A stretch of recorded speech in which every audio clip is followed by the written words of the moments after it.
அந்த சமுதாயத்தினுடைய வேர் எங்கே துவங்குகிறது? ஒரு மிக முக்கியமான விஷயம் பாபுஜி அவர்கள் சொல்லியிருப்பார் என்று எதிர்பார்த்தேன். ஆனால் அவர் சொல்லவில்லை. விஸ்வகர்மா என்பதை காட்டிலும் விஸ்வ பிராமின் என்றுதான் முதலில் இந்த சமுதாயம் தன்னை அடையாளப்படுத்திக் கொண்டது. ஆனால் அதை நாளில் இந்த விஸ்வ பிராமின் என்று விட்டுவிட்டீர்கள். ஆக்சுவலாக உண்மையிலேயே இது எல்லோரும் பேசுகிறார்கள். மனுநீதி எதிர்க்கிறோம் என்று சொல்லுகிறார்கள், இந்து மதத்தை எதிர்க்கிறோம், ஆதரிக்கிறோம் என்றெல்லாம் சொல்லுகிறார்கள். நாட்டில் சமத்துவம் பேசுகிறார்கள், சமூக நீதியை பேசுகிறார்கள், நாங்கள் பிராமண ஆதிக்கத்தை என்று எதிர்த்ததும் சொல்கிறார்கள். ஒரு மிக முக்கியமான விஷயத்தை என்று சொல்லிக்கொள்ள விரும்புகிறேன். தமிழகத்தில் இந்தியாவிலேயே பிராமண ஆதிக்கத்துக்கு எதிராக போர் எடுத்த மையமாக இருந்தது விஸ்வகர்மா சமுதாயம் என்பதை நேரத்தில் சொல்லிக்கொள்ள விரும்புகிறேன். இந்த மாதிரி ஒருத்தவங்க நம்ம சமூகத்தை பற்றி பேசும்போது அந்த மனசுக்கு ரொம்ப குளின்னு இருக்குங்க.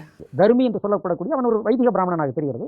அவனையே நக்கீரர் மிக தெளிவாக, நக்கீரர் தான் அந்த இடத்துல தர்மிக்கும் தலைமை தாங்குகிறாரே தவிர தர்மியை கண்டு அவர் பணிந்து போய் தர்மி ஒரு பிராமணன், ஸ்மார்த்த பிராமணன், நான் விஸ்வ பிராமணன் என்று தன்னை தாழ்த்தி கொண்டதாக எந்த இடத்திலுமே தெரியவில்லை. அப்படி நக்கீரர் அகநானூறு 17 பாடல், குறுந்தொகை 7 பாடல், நற்றிணை 7 பாடல், புறநானூறு 3 பாடல், மொத்தம் 37 பாடல்கள் பாடியிருக்கிறாருங்க.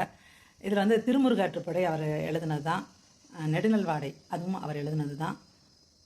ரொம்ப காலம் உயிரோடு இருந்ததா நம்பப்படுகிறது. ஏன்னா ஒரு மன்னன் இன்னொரு மன்னன் 2 பேரோட நக்கீரர் கனெக்ட் ஆகிறாரு. நக்கீரர் எழுதிய பாடல்கள் வழியாக அவர் வாழ்ந்த காலம் எப்படிப்பட்ட காலமாக இருந்துச்சு அப்படின்ற விஷயங்களையும் அறிய முடியுது அப்படின்னு சொல்கிறாங்க. சங்ககாலம் வழியாக தான், சங்ககால பாடல்கள் வழியாக தான் அப்போ வாழ்ந்த மக்களுடைய நிலைகள் எல்லாமே நமக்கு தெரிய வருது. நக்கீரர் நம்ம எல்லாருக்கும் தெரிஞ்ச ஒருத்தராக இருக்கார். ஏன்னா திருவிளையாடல் படத்தில் வருவார். சிவபெருமான் எழுதின பாட்டுக்கே பொறுக்குற்றம் சொல்லுவார். அப்படி இருக்கும் பட்சத்தில் அந்த விஷயத்தை என்னால் நம்ப முடியலங்க. அவரை எரித்ததும் அவர் உயிர் பெற்று வந்ததும் அந்த விஷயம் என்னால் நம்ப முடியல. ஏன்னா அவர் உண்மைக்கே வாழ்ந்திருக்காரு. அவர் புராணம் கிடையாது. கிபி 3ஆம் நூற்றாண்டில் வாழ்ந்திருக்காரு. அவர் வாழ்ந்த காலத்திலே தான் இளங்கோவடிகள் சிலப்பதிகாரம் எழுதிய இளங்கோவடிகளும் அந்த காலகட்டத்தில் வாழ்ந்திருக்காரு.